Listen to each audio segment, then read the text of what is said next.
Hello, my friends, and welcome back. Thank you very much for being with me again today.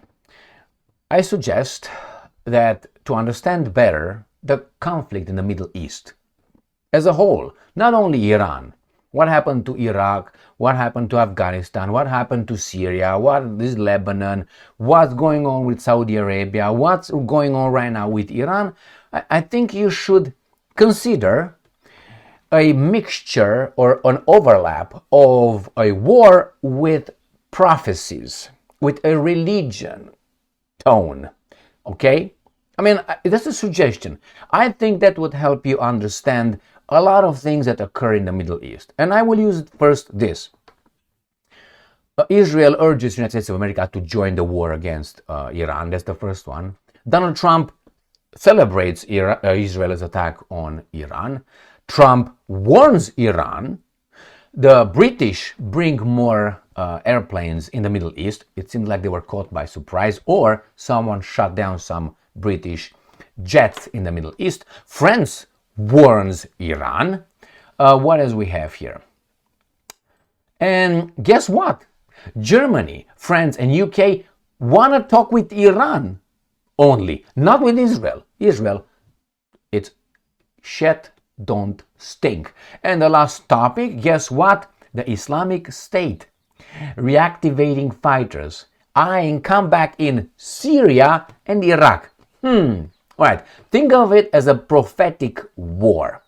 All right, now in this video I will use the analogy, or not the analogy, the story of Pontius Pilatus. If you're a Christian, you should be very familiar with it. And if you have a general culture, you should also know the idea of Pontius Pilatus and Jesus Christ and the group of Pharisees and whatever they were over there in the crowd yelling, okay? Now, I will use that to explain again. You have to understand the ways this little group operates, okay? All right, let's start with the first topic.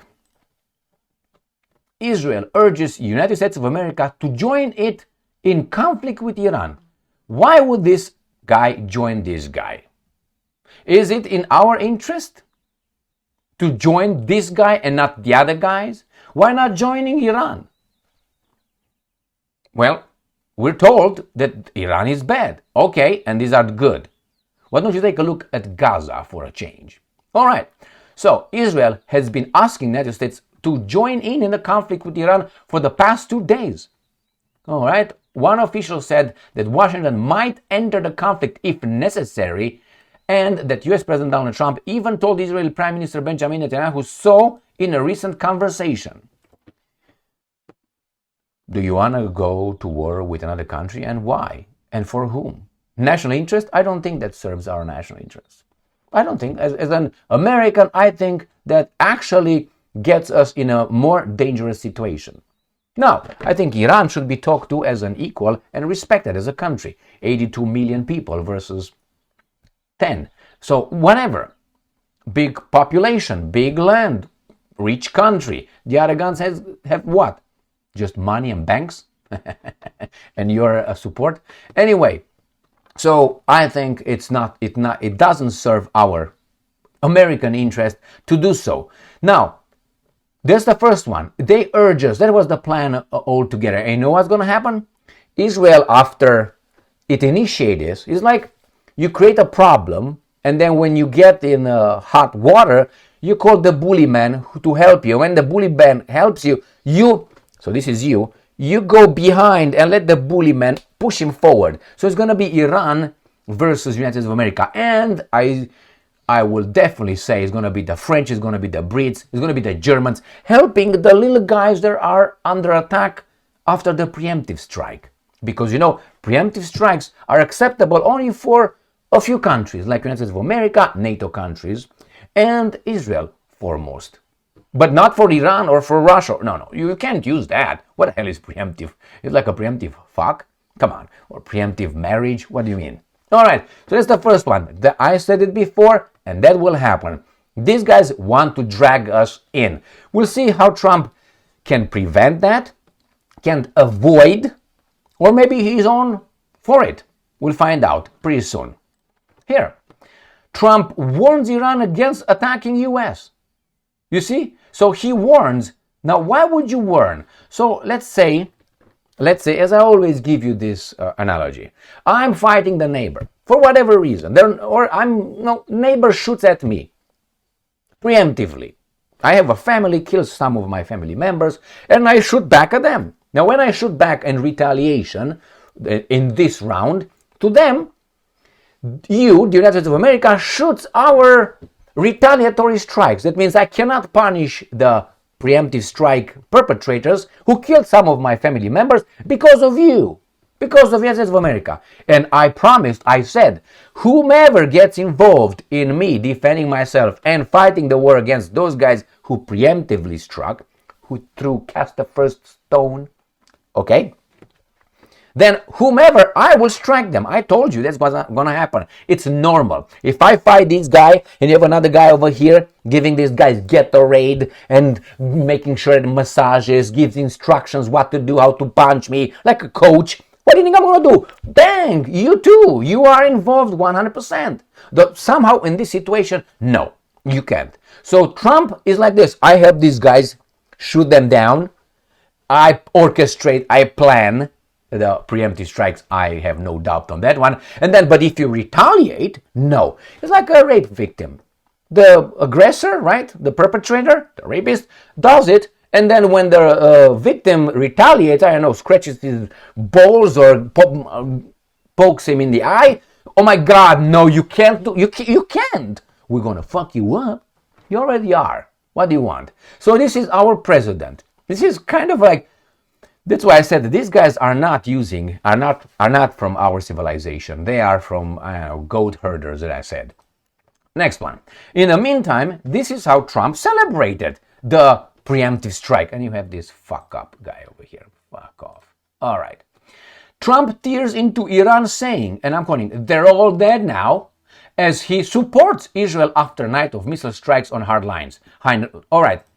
Now, there were some civilian casualties in Iran, as were in Israel. But let's talk about Iran, because you guys don't talk about Iran. They talk about the Israelis. 13 civilians dead in 2 days. It's horrible, horrible. But do you know how many civilians died in Iran in a preemptive strike? First, they put the nuclear scientists as something else, another category, not the civilians. They are civilians working. The Israelis took them off. What were they doing? Scientists. All right, now, that's the first. And he says, oh, they're all dead. Yeah. But hey, don't strike on me. I'm going to help this guy. I'm going to move on. Britain, let's say Britain. Let's see what these imbeciles are doing. Reuters, Britain moving jets to Middle East. Listen to this double speak. Support regional security. Do you understand? So we were going to move, Britain says, jets to Middle East to support regional security. No, I think you are one of the root causes of this regional security. Remember the Balfour Declaration? That was not done in Germany or France or Romania or Albania. It was done in Balfour, Great Britain, England. Okay? I think it's in England. I don't know. What do you think?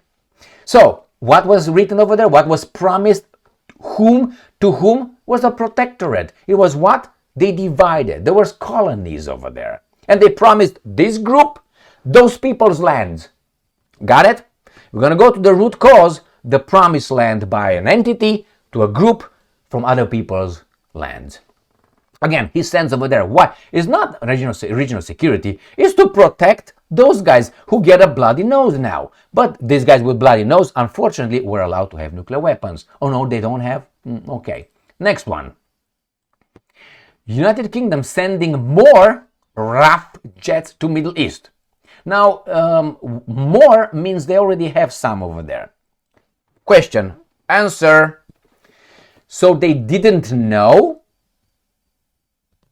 Or their jets were shut down and they need more? Which one is it? Both?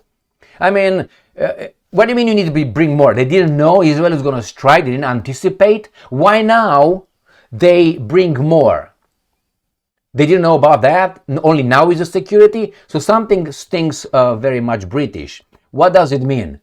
You bring more. That means either your jets were shot down by the Iranians. There's no way these guys did not anticipate. So when you anticipate, you prepare. Or they did not expect the Iranians to react the way they reacted.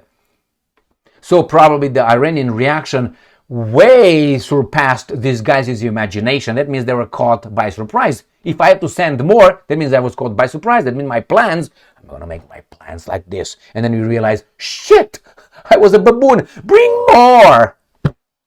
These are the Brits. I guarantee you these guys are not bringing them over there for the security of the region. You know, for the whose security exactly. Hey, we got this baboon right here. DPA International. Macron warns Iranian leader, not the Israeli leader, that French must not be harmed. Or what? Or what?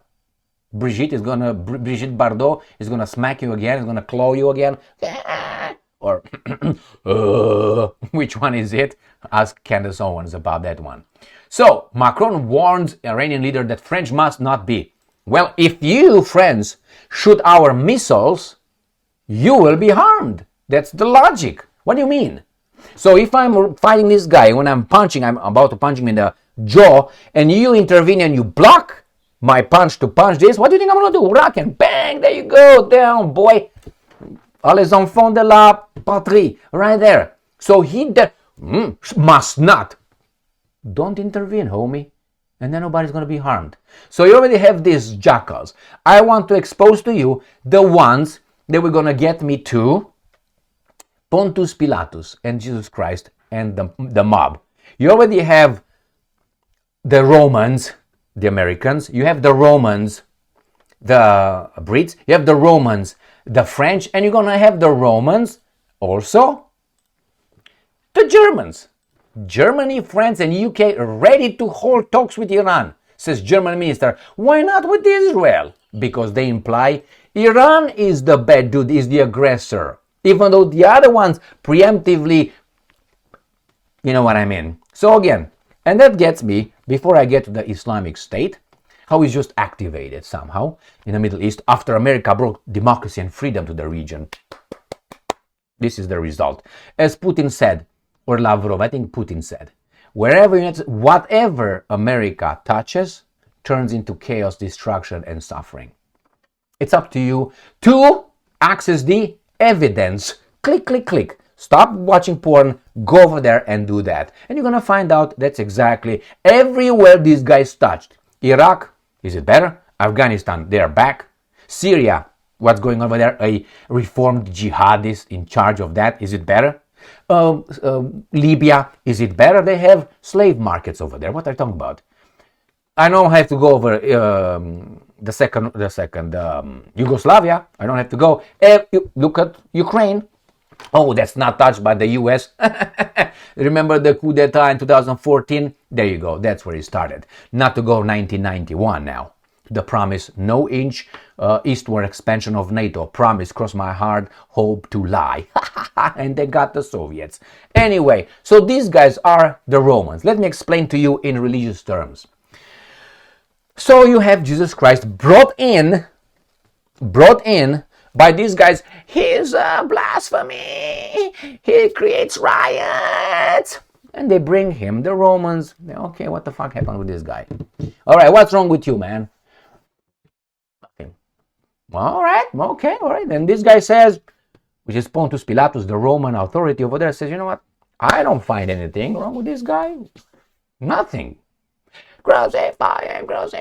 Why? I mean, this guy, why? I don't find anything. We can't kill him. You can kill him. But I don't find anything wrong with this guy. And then this is the bazaar technique. If you don't do that, we're gonna tell Caesar, your boss, that's a blackmail, that you do not enforce the Rome's rule and keep Palestine safe. Therefore, we're going to have you fucked. So you do it not because Jesus is guilty, but because we want him. And this guy says, you know what? I wash my hands, which I don't give a fuck. It's all yours. Get him. Let's beat him up first. Beat him up. brought him after they beat him up, thinking that that would appease the, okay? But they want all the way. So they're going to use the Romans. This guy say, what the fuck these guys did to you? That's how it was. And then he said, okay, you know what? I give you the last chance. Which one you want to convict, to get on the cross? You want this guy that I find nothing wrong with him. He's just misguided, according to Pilatus, right? And the other one is Barabbas, who is a clear criminal and warmonger. He's a bad dude, proven. The other one is not. Which one you want? Jesus! Get him. That's what it was. And the guy says, fuck you guys. Get him and crucify him under my authority because I rule it. And that's how it. So they did it with the Romans' hand. So when they say who crucifies Jesus, think about it. So the same here. Who's going to crucify Iran? At whose orders? And if you don't do it, you're not moral. You see, they're bad dudes. How are they bad dudes again? So this is your Bible, all right? And let's go to the last topic. And somehow, look at these guys right here. According to Reuters, Islamic State reactivating fighters. Like how? They're going to send messages and subscription notes or something. Eying comeback in Syria. Oh, Syria is all clear. And Iraq. Oh my fucking God. So you understand what's going on here? So I thought Iraq was peacified by us, brought democracy and freedom, as it was Afghanistan.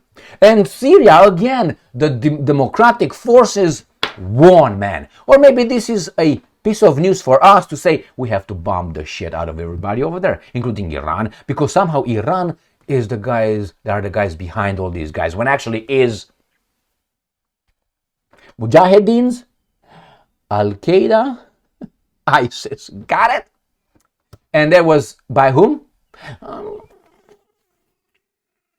My friends, this is a prophetic war. Some people solve their delusional, zealot, imbecilic prophecies with other people's hands. Americans will be hurt, French will be hurt, the Brits will be hurt for something they have nothing to do. A piece of garbage land with goats and herds, and that's it. Where some people claim ownership because of something, over there. But only they can claim that. And everybody has to respect that claim. Otherwise, we're going to use the bully boys, the Romans. How? We're going to blackmail you sentimentally. We're going to shame you. If you don't help us and defend us, because we tell you that's a bad dude over there, then you are a bad Christian. You're a bad guy, man. You should always love us because we are chosen by the God that we invented and you, like imbeciles, worship.